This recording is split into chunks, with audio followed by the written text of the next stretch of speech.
தமிழரின் பாரம்பரிய திருவிழாவை கொண்டாடுவோம். புத்தாடை பொங்கலோடு the Chennai silks. Let the celebrations begin. விவாகரத்து செய்யும் தம்பதிகளை 6 மாதங்கள் வரை தொழிலாளர் முகாம்களுக்கு அனுப்புமாறு கிம் ஜாங் உன் உத்தரவிட்டுள்ளதாக கூறப்பட்டுள்ளது. அதிலும் விவாகரத்து கோரி விண்ணப்பிக்கும் பெண்கள் நீண்ட தண்டனையை எதிர்கொள்ள நேரிடும் என்று கூறப்படுகிறது. வடகொரியா ஏற்கனவே கடுமையான சட்டங்களை, மோசமான விதிமுறைகளை மீறுபவர்களுக்கு மிக கடுமையாக தண்டனைகளை வழங்கி வரும் நாடு. அதில் புதிதாக விவாகரத்து சட்டம் ஒன்றும் சேர்க்கப்பட்டுள்ளது.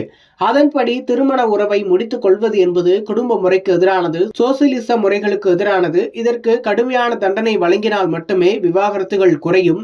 இதற்கு முன்னதாக வடகொரியாவில் விவாகரத்து வழக்குகள் கடுமையாகவே இருந்து வந்தன.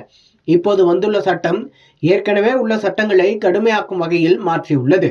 இதற்கு முன்னர் தம்பதிகளில் விவாகரத்து கோரும் தரப்பினரை மட்டுமே தண்டிக்கும் வகையில் சட்டம் இருந்தது. ஒரு மனைவி உடல் ரீதியாக துன்புறுத்தப்படுவதாக கூறி விவாகரத்து கேட்டால் கூட அவர் மீது நடவடிக்கை எடுக்கப்படும். ஆனால் இனி கணவன் மனைவி இருவருக்கும் விவாகரத்து வழக்கில் தண்டனை வழங்கப்படும். விவாகரத்து செய்யும் தம்பதிகளை 6 மாதங்கள் வரை தொழிலாளர் முகாம்களுக்கு அனுப்புமாறு கிம் ஜாங் உன் உத்தரவிட்டிருக்கிறாராம்.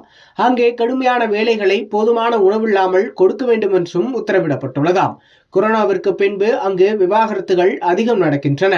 இதை கிம் ஜாங் உன் அரசு விரும்பவில்லை. இதை தடுக்கவே அந்த அரசு புதிய சட்டத்தை கொண்டு வந்துள்ளதாக அந்நாட்டு வட்டாரங்கள் தெரிவிக்கின்றன.